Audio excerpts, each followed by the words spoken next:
all of you. Greetings to every one of you.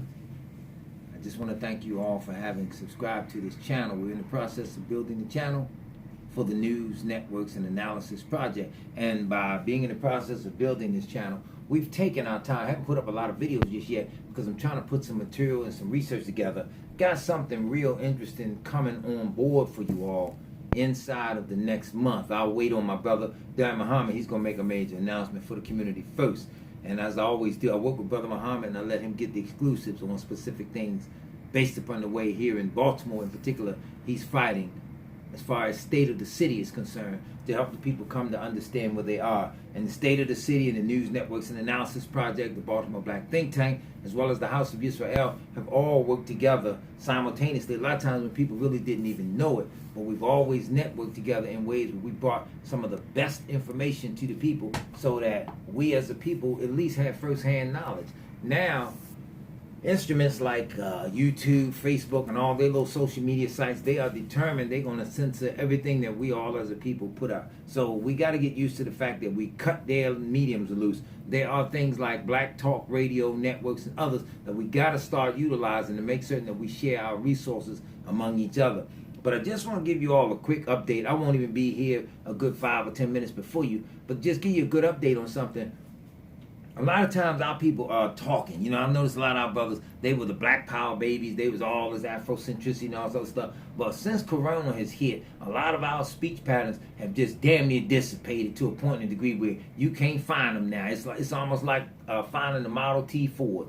So in the same vein, that's not to disrespect our brothers and sisters, but it's just that when your belief system gets shaken to a point and a degree that you drop it, because now you are forced to refocus on some stuff that you have never really thought about, then the possibilities of your belief system having been bogus from get-go were never really raised. It was just always relevant. You just didn't see it. That's the way a lot of you all have done us with the scriptures and things of that nature. But I always have stood firm with the scriptures because the prophecy of the word of Yahweh that he revealed to the prophets, without getting religious, he told them political, social, and economic events that would take place on a world stage, that somehow, if we were able to properly interpret that, preferably by going back to the original language, you officially have a roadmap to guide you through. You got to stop pissing on it saying that the white man wrote it, because if he wrote it, how then did he write his own death, doom, and destruction in it, as well as eventual re-enslavement, which the book does speak of? Now you say you're going back on top of the earth.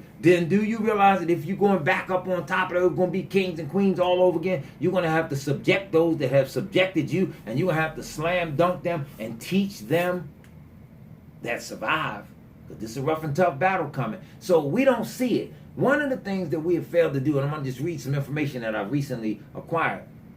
One of the things we don't do, we never strike when our enemy is at its weakest moment, like our enemy does us. They catch us when we're most vulnerable, and they strike, and we are just devastated. Oh, did you see what happened? Oh, I'll give you a silly example. When the Ravens didn't make it to the Super Bowl and got knocked out the playoff, damn, it devastated the brothers and sisters in Baltimore. They were so damn depressed, man. They should have gave them all unemployment insurance way back then, because they were done.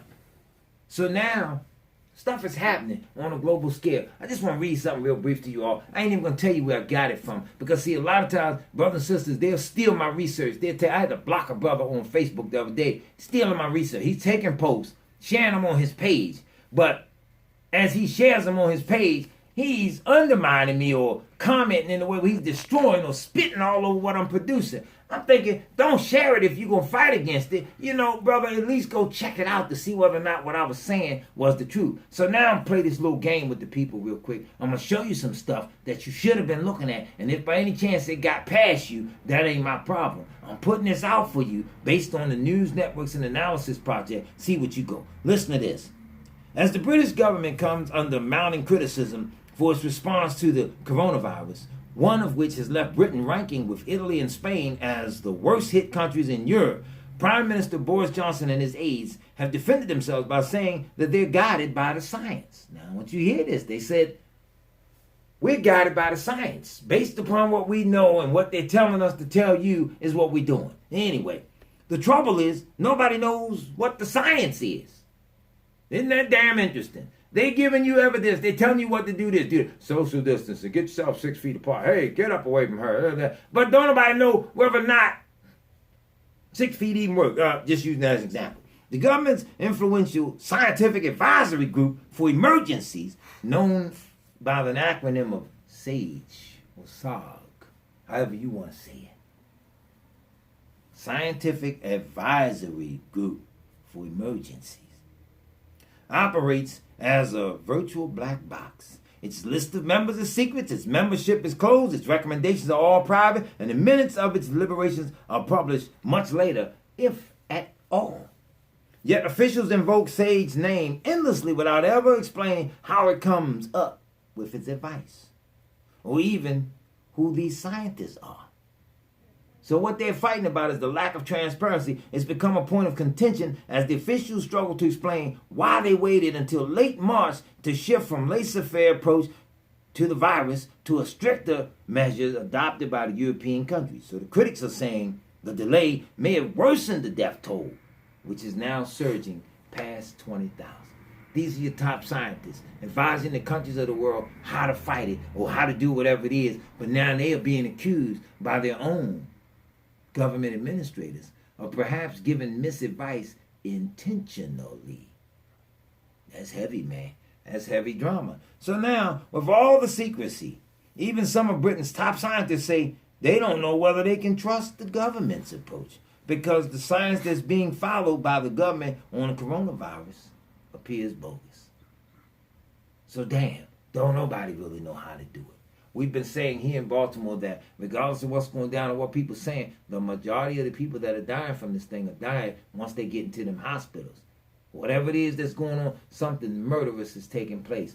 Israel, black people, Islam, Christian, Catholic, Hindu, whatever you might be. I'm just saying this.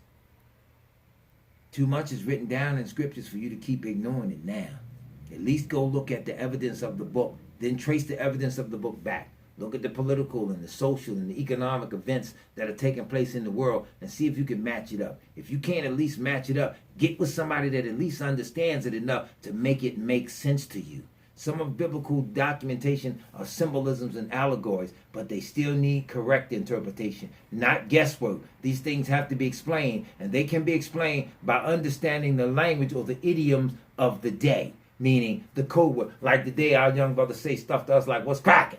When you all mad with each other, you don't want to go answering that any kind of way because you're going to catch something you ain't looking for. So then when you understand the idiom or the terminology or the way in which specific words were used, then a better definitive comes into play. And that's what we all going to need in order to understand how we're going to navigate Corona, how we're going to navigate this emerging caste of society, how we're going to navigate the clash of the nations, because scripture telling you that this thing going to be so unjust, so unfair, so inequitable, that it's going to make all the nations get together and fight one another. They're going to be beefing and battling, and as they beefing and battling, according to the book, that's going to be the moment when you're going to have to strike based on your own freedom that's coming. Now, I don't know why all these coward preachers, they say, God sent me, he told me to do this and to do that and the other, but for some strange damn reason or another, they ain't saying nothing now. They home, hiding, under the bed.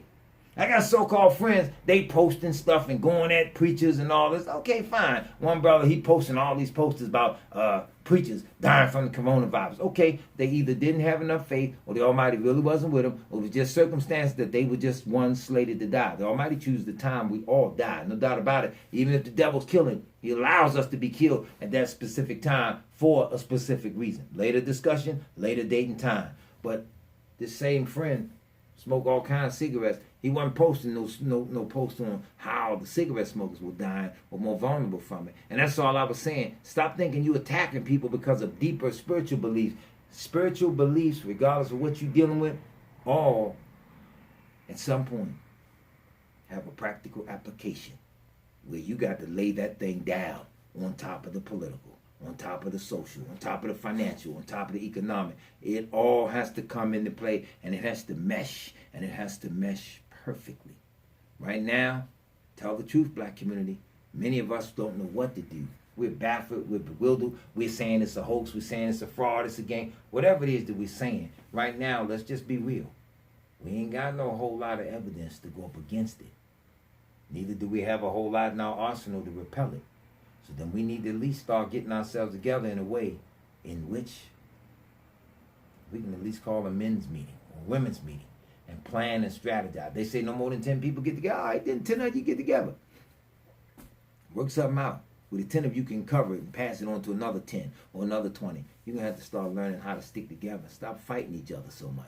Now's not the time for all that nonsense. So just wanted to make a quick video. Want to talk to you all. We'll get it all set up in place. Listen out for it. If you like the little video, hit the subscribe button. And if you don't like the video, good. The hell with you. Keep it moving. Don't be on the channel trying to smart talk me. I'm doing the best I can. If you can do any better, grab your grandmother up or your pop or your little drunken buddy down the street and go on out and help the people.